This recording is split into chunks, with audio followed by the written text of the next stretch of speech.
Behold the legendary tier French destroyer Marceau, which was brought into World of Warships Legends during the December 2025 update as a steel ship. The cost is 25,000 steel, and I think out of all the choices, being the Missouri, the Dyson, the Druid, this thing, the Salem, this is probably the one that I would go for. It is by far the best new French destroyer to grace these seas in the past couple of months. I'm not a fan of the whole new French destroyer line, which is torpedo focused primarily. The Marceau, on the other hand, it does have torpedoes. You can see we launched them there at the Lushun smokescreen. But the main draw on this thing is the guns, and I've got two games to show you. As you can see, this first one is a little bit unusual. Somebody on the red or the blue team turned off crossplay, so what we've got here is a 4v4, and spoiler alert, we are going to sink all four of the red ships in this glorious vessel. We're going to have some help from our teammates, of course. They're going to deal damage to a couple of these ships. Well, 3 out of 4 of them, I think. And because of that damage, we're able to get the rest and sink them, so it's not like we didn't have help. But the purpose of me showing you this game is just to illustrate how much damage can be dealt by this destroyer and how carry capable it is. But I've got a second full match to show you where the damage is not quite this impressive, but the XP is pretty much equal. And the game impact is really, I don't want to say off the charts, but really high up there. We're going to end up helping our team turn the tide for victory in the next battle. But before we get there, and as we're watching the Marceau farm damage against these 4 enemy ships, we'll go over the specs. I'm pretty sure I've already covered them before, back when the Marceau was a rental ship, but I believe since its rental period, the Marceau has been changed. I think there's a slight nerf. So we'll start with the consumables before we get into the numbers for the HP, the specs, and all that stuff. But I'll also show you my commander build. It's Violet, or Voilet, however you pronounce his name. He's the more gun-focused French destroyer commander, and if I had my pick, I'd probably be using Robin Le Fierce. But I do want to test out most of these ships, most of these new ones, with free-to-play commanders that everybody can access. And Violet or Voilet, however you say his French name, he is free to play. And so are his inspirations. We've got Eric Bai and Bergamini as his 2 inspirations. Bai for more concealment, Bergamini for more survivability, although in this particular match, I don't think if we are running Bai as the inspiration, then in Voilet's second row of skills, we're running flank speed rather than look at me now. In the second battle, I think I'm running look at me now rather than flank speed to get our concealment from 5.9 to 5.5. Little bit more workable. Anyway, the consumables. This being a French destroyer with a gun-focused sort of character, it's got the French engine boost, which gives you a 20% engine boost and lasts for 180 seconds. And then, unlike most of the French destroyers, it's got a heal. Now, this isn't the most impressive heal you've ever seen.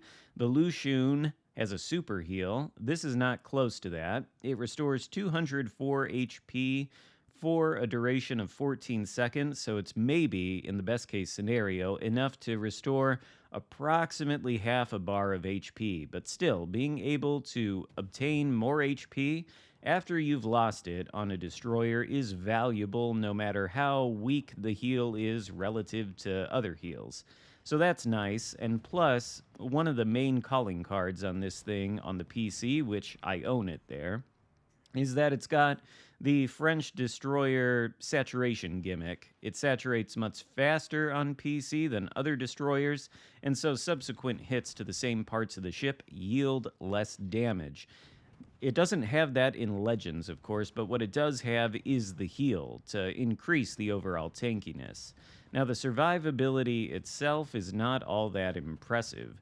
With this build, and keep in mind we're not using Sims or anybody as an inspiration, you certainly could do that, but without him, with just Bergamini, we've got 20,500 more HP, or 20,500 HP total, not more.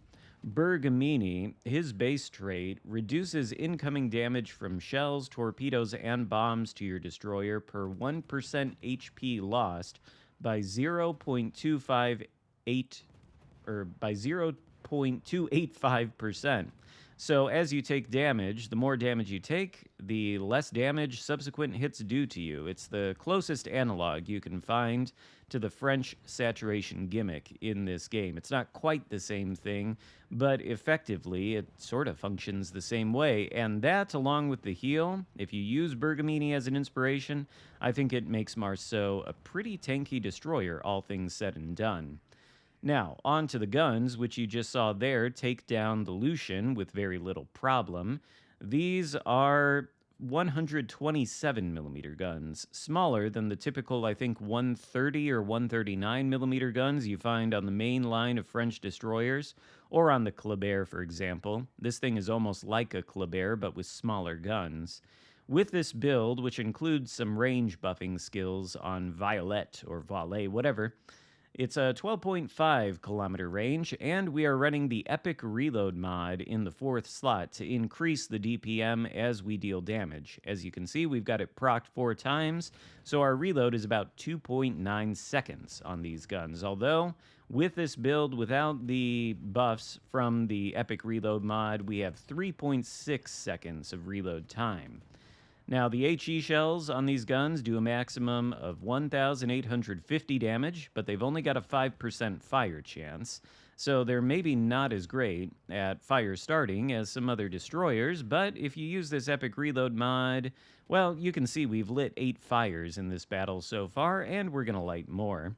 The AP damage is pretty high, 2,350, no kind of improved pen angles or anything like that. But with a reload and with these numbers, this thing is a DPM machine. It's like a Kleber almost, except the main battery reload booster is in permanent effect with that kind of reload. The HE damage is quite similar, although I think Kleber might do slightly more. As for the torpedoes, they're a bit like Klebers. They've only got a 6-kilometer range. We've got 12 of them with 2 triple launchers on either side. 6 km range, 60 knot speed. They hit for 13,799 damage, and you saw them in effect earlier against the Preußen. In fact, they were responsible for probably the lion's share of damage done in this battle with the 7 torp hits we got on the Preußen. And with the 5.5 kilometer concealment build, you can technically launch them from stealth. You just have to have things pushing into you. As for the AA defense, probably not worth going over here. I don't actually think I've seen any planes, but I doubt this thing is good at shooting them down. Maneuverability, well, we've got 45.3 knots of speed without the engine boost, although that is with the speed flag. That is without the speed skill on the commander, though. So that's a very fast destroyer. Add on to that the 20% engine boost, you're going over 50 knots. And the rudder shift time on this thing is 5.3 seconds, which is usable enough. As for the concealment, we've already been over that. In this battle, it was 5.9 because we were not using Look at Me Now on the commander, but in the next battle, we will be using that. And as you can see, this one's drawing to a close with a little over 150,000 damage done. Republique tries to sink us before all is said and done, but one hit is not going to be enough. And if we switch to AP, we can, of course, pen the broadside, probably do a little bit more damage than we can with the HE, and Republique goes down for our glorious victory, sinking literally all 4 of the enemy ships, or rather, should I say, the entire enemy team in this dumb cross-playoff match. Stop turning off crossplay, but then again, thank you for doing it, whoever did it in this battle, because it does give you an opportunity to see how much damage the Marceau can, pump out. But all in all, I think what this thing is most effective at is pretty much all of the things you would want from a destroyer as a class of ships. And this battle should illustrate that pretty well. We spawn here near the Alpha Cap, and so we're going to contest it. As you can see, our concealment is 5.5 kilometers in this battle, so we're a little bit less detectable, which should help us out. And basically, what we've got here is an ultra fast destroyer with reasonable stealth on this build that has the DPM to go toe to toe with any gunboat it's going to find. And even though it has short range torpedoes, they can still do damage if larger ships are pushing into you. But even if they're not, you can still farm them for quite a bit of damage with the guns. In fact, I'd say the only problem with these guns, if there is any problem, is that the shell arcs are super floaty.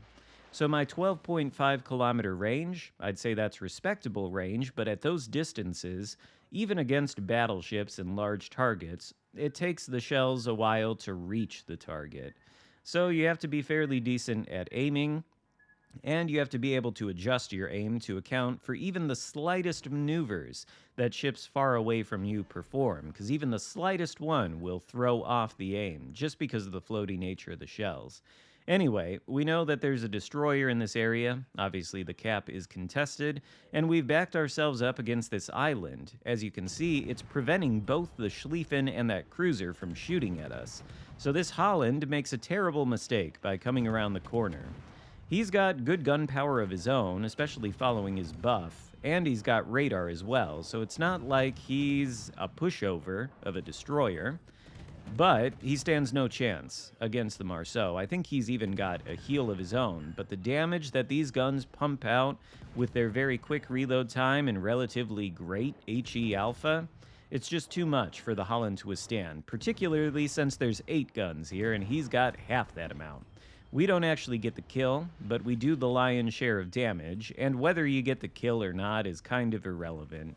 You're mostly rewarded in this game for the percentage of the enemy's HP you take, and destroyers are by far and away the most valuable HP for you to take. They have the lowest HP pools, so therefore it's easiest to do the highest percentage damage against them. And this 19,000 damage is worth a lot in terms of XP and credits, but more importantly, it's worth a lot in terms of game control. Now that we've eliminated the destroyer threat from this side of the map, we'll be able to comfortably take the cap. The Schlieffen and the cruiser are somewhere on the other side of this island, so we're going wide toward the cap for 2 purposes. Number 1, to reacquire vision on these 2 ships, and then secondly, to be in a position to go for Bravo, which as you can see has turned red. And if you take a look at the minimap, we've got what appears to be a double battleship division. Now, maybe they're not a division. They could be randos who met each other in the game and felt the need to hold hands, but we got 2 battleships side by side in the same grid square. Both of them, unsurprisingly, are Yamatos. And when you see that kind of positioning, you can bet that those 2 battleships, which are bound and determined not to create crossfires with each other, are probably going to make a questionable move. So we're waiting here to see if Schlieffen wants to come around the corner. Evidently not. He can see as well as anybody that this cap has just been flipped by our team. And so he's got to know there's a destroyer inside of it, which is making him hesitant to go around the corner. Most likely he's suspecting torpedoes will meet him if he does. But we can't spend all our time here. It's just the Schlieffen and that cruiser, and we've still got 2 battleships in this area, although they are kiting away toward the center of the map. If the Schlieffen comes around the corner, if that cruiser does, well, they're going to be spotted. And even if our battleships are moving away, they're still going to be able to shoot at those 2 guys, so I don't think there's too much danger of them taking the cap we just worked so hard to flip. So we'll go over to Bravo. We can see the last remaining enemy destroyer is in this area, and of course we want to be able to fight him. But the 2 Yamatos, they're doing exactly what I thought they would do, which is pushing straight into the center of the map. If you look at the loading screen every time you go into battle, sometimes you'll get a tip that says pushing into the center of the map is a poor tactic. But I guess these 2 Yamatos missed that. Not to make too much fun of them, but this is just really, I don't know why you would do this. Now, since Yamato is pushing in, we see what we saw in the first match with the Preußen. If a ship is pushing into you, even with your 6-kilometer torpedo range and 5.5-kilometer detectability, you can absolutely get torpedoes on target. However, even though we've got 12 torpedoes in the water, the second launch is going to end up missing, because it turns out when one Yamato eats a torpedo right on the bow, he's going to turn away and try to change course so as to avoid the rest of the torpedoes coming his way. And of course, the damage doesn't look all that impressive against the Yamato's ridiculous torpedo damage reduction. However, these torpedoes going at 60 knots, they're not the fastest, but I guess we do get still one hit with the second set, and that hit is the one that starts the flood. So Yamato is on DCP. He's got, I don't know, 3, 4 different ships to shoot at besides us. He fires his guns, so I feel comfortable opening up here in open water to try and light a fire with the main battery guns to follow up on that flood since his DCP is on cooldown. He's not going to shoot back at us, neither is his teammate, and with the focus fire you see him taking from probably literally everybody on my team, you see why pushing through the center of the map is not a great tactic. But that's when Schultz shows himself and runs face first into his friendly Yamato teammate while deploying a smokescreen, so both of them go dark. But Yamato, not for long. I assume he fires his main battery guns there, even though he had the perfect opportunity to alleviate the focus on him. Use a DCP maybe, use a heal, but as it stands, he's going down. His teammate's still left alive, and so is Schultz, but judging by the lack of fire from either of these Yamatos, it's not like I'm too worried about pushing into this Schultz and getting hit by the remaining Yamato. The Schultz itself, I think, is probably more of a threat, although he's shooting HE this entire time, which I do find kind of questionable. If he shoots AP at me and I'm slightly angled, that AP is probably going to do more damage than even my high DPM with these guns can keep up with. I don't know, but it's an interesting contest. In any case, I guess I was wrong about the Alpha Cap. It's being flipped by, I think, both the Schlieffen and the Cruiser that were over there, and really nobody's paying any attention to them because they're all focusing down the Yamato, who looks like he's about to join his friend on a trip back to port. So once he's gone, that theoretically means the blue team's focus will no longer be on the center of the map, and they can turn their attention back to the Alpha Cap or toward the Bravo Cap. Now there's Schultz, he's spotted, but he does, I think, have that 25mm side plating, which makes the HE shatter in some cases. So we switch to the AP, but he's angled. And again, there are no improved pen angles on this HE, or AP rather. Now when Schultz is angled like this, even though he does have 25mm side plating, I think, in some areas, which can shatter our HE shells. They only pen 21mm.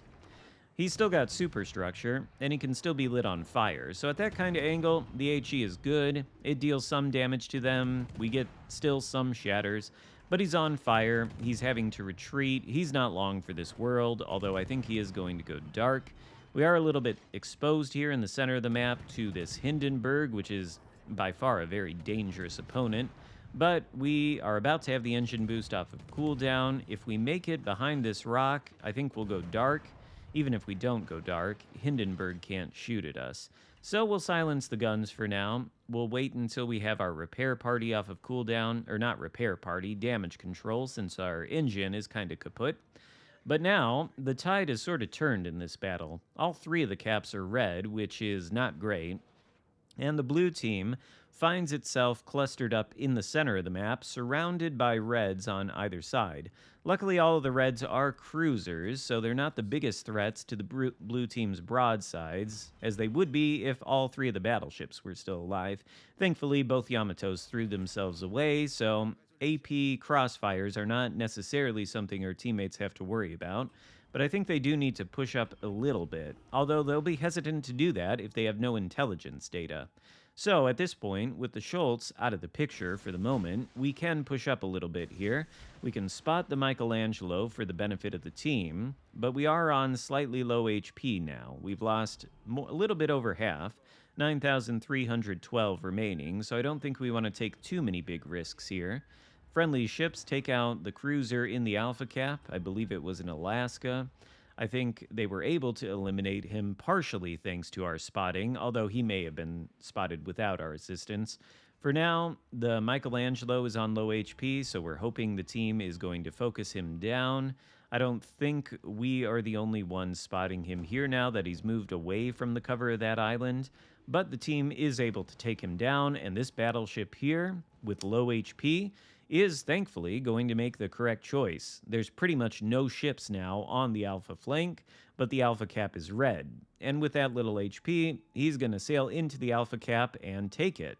And I don't think there's going to be anybody in a position to stop him along the way unless the Schultz doubled back and went in the direction of Alpha. So what we need to do for ourselves is get into the Bravo cap and try to find the Schultz. Ideally, we can also get vision on the two remaining enemy cruisers, which were last spotted near the Charlie cap. Certainly on the Hindenburg, we can get vision, and with that little HP, we can probably finish him off with our main battery guns. But we're in a bad scenario here with the enemy holding all the caps, so we don't necessarily want to reveal our position before we flip this cap, even against Schultz, who has low HP. I don't want to take the risk of getting reset. We don't know where that last cruiser is. We probably are good to shoot at both Hindenburg and the Schultz, but if we can spot them and our teammates are able to shoot at them, then we really are performing the role of the destroyer. Well, one of the main roles, which is acquiring intelligence data. And so because of that, our teammates are able to take both of those ships out thanks to our spotting. And that just leaves Stalingrad, who all of a sudden finds himself without any friends at all.